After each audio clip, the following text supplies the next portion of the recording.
हे तो आप लोग कैसे हैं? आज मैं ट्रेंड लाइन स्ट्रेटेजी के बारे में बात करूंगा। सबसे पहले ट्रेंड लाइन या कोई भी सपोर्ट और रेजिस्टेंस लाइन क्या होती है और ये काम क्यों करती है? इसका जवाब बहुत सिंपल है क्योंकि ज़्यादातर ट्रेडर्स और इन्वेस्टर्स भी वही लाइन देख रहे होते हैं। यही वजह है कि कोई भी सपोर्ट या रेजिस्टेंस लेवल काम करता है।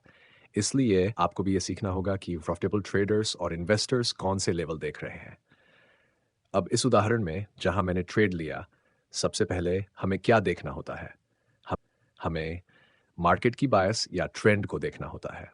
मतलब मार्केट किस दिशा में ज़्यादा मूव करने की संभावना रखता है। इस केस में प्राइस हायर हाई और हायर लो बना रही है। अब हायर हाई और हायर लो क्या होते हैं? जब मार्केट हायर हाई और हायर लो बना रहा होता है, तो इसका मतलब है कि मार्केट अप ट्रेंड में है। अगर आपको अभी भी कंफ्यूजन है तो सीढ़ियों के बारे में सोचें। इस तस्वीर में आप देख सकते हैं कि प्राइस ऊपर की ओर जा रही है। इसका सीधा मतलब है कि ये अपर ट्रेंड में है। अब अगला स्टेप, हमें हायर लो पर फोकस करना होता है क्योंकि प्राइस कभी भी सीधा ऊपर नहीं जाती। पहले ये ऊपर जाती है, फिर थोड़ा रुकती है और फिर नया हाई बनाती है। हायर लो पर एंट्री लेने के कई तरीके होते हैं, लेकिन मैंने ट्रेंड लाइन स्ट्रेटेजी अपनाई है। ट्रेंड लाइन में कम से कम 3 से 4 टच पॉइंट होने चाहिए। तो मैंने टाइमर फ्रेम 5 मिनट से 1 मिनट में बदल दिया।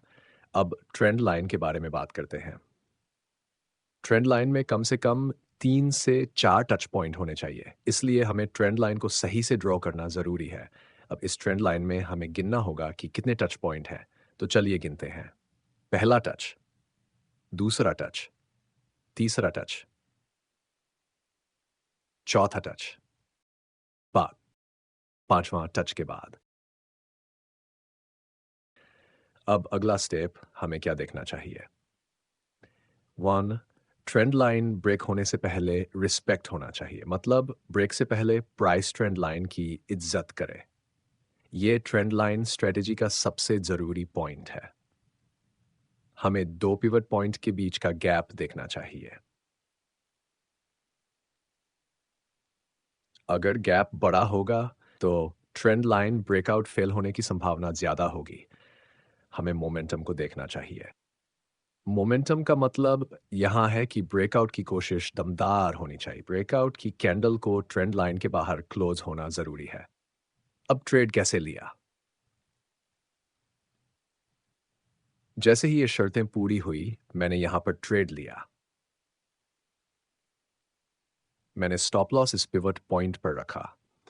मैंने हाल ही के हाई पर लिया और थोड़ा-सा हिस्सा अपसाइड के लिए छोड़ दिया। इस तरह ट्रेंड लाइन ब्रेकआउट स्ट्रेटजी को फॉलो करके अच्छे ट्रेड लिए जा सकते हैं। जैसा कि आपने देखा, अगर आप ट्रेडिंग में मेहनत करते हैं, तो आप एक प्रॉफिटेबल ट्रेडर बन सकते हैं। अगर आपको ये वीडियो पसंद आया हो, तो लाइक और सब्सक्राइब करें।